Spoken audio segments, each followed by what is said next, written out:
అప్పులపై రాష్ట్ర ప్రభుత్వం సభను ప్రజలను తప్పుదోవ పట్టిస్తుందని భారత కార్యనిర్వాహక అధ్యక్షుడు కేటీఆర్ ఆరోపించారు. ప్రభుత్వం చెప్పిన అబద్ధాలు ఆర్బీఐ నివేదికలో తేట తెల్లమైందన్నారు. అసెంబ్లీ మీడియా పాయింట్ వద్ద కేటీఆర్ మీడియాతో మాట్లాడారు. సభను తప్పుదోవ పట్టిస్తున్నారని, సభ హక్కుల ఉల్లంఘన కింద నోటీసులు ఇచ్చినట్లు చెప్పారు. రాష్ట్ర ప్రభుత్వం అప్పులపై వాస్తవాలను సరిచేసుకుంటే ఇబ్బంది ఏమీ లేదన్నారు.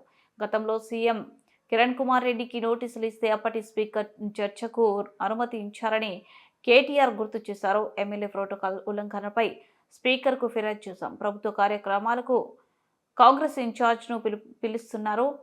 మా ఎమ్మెల్యేలను పిలవడం లేదు. వికారాబాద్ జిల్లా లగచర్ల ఘటనపై ప్రత్యేక చర్చ జరపాలని స్పీకర్ను కోరాం.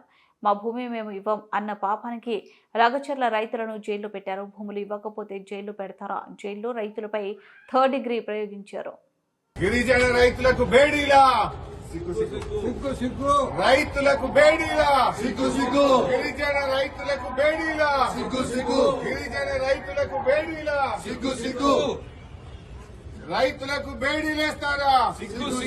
గిరిజన రైతులకు బేడీలా, ఇదేమి ప్రభుత్వం, ఇదేమి రాజ్యం? దొంగల రాజ్యం, దోపిడి రాజ్యం. గిరిజన రైతులకు బేడీలు వేసిన కాంగ్రెస్ ప్రభుత్వం నశించాలి. గిరిజన రైతులకు బేడీలు వేసిన కాంగ్రెస్ ప్రభుత్వం నశించాలి. గిరిజన రైతులకు బేడీలు వేసిన కాంగ్రెస్ ప్రభుత్వం నశించాలి. రైతులకు బేడీలా, రైతులకు బేడీలా,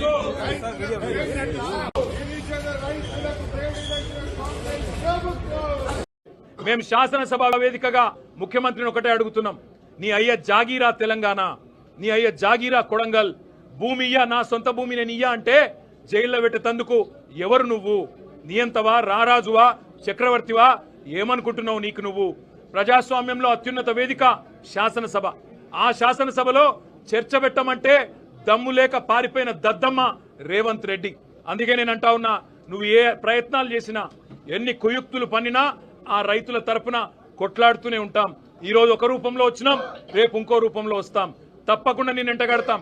మొన్న ఇక్కడికి మేము నీ అదానితో నీ దోస్తీని ఎండగడుతూ టీ-షర్ట్లు వేసుకొని వస్తే శాసనసభలో అడుగు పెట్టనీయలేదు. ఇవాళ లగచర్లలో జరిగిన దాని మీద చర్చ పెడదాం రండి. ఈ అర్ధరాత్రి అరాచకాలు ఏంది? ఎందుకు ఆ గిరిజన ఆడబిడ్డలను దౌర్జన్యం చేసి భయపెట్టే ప్రయత్నం చేస్తున్నావు?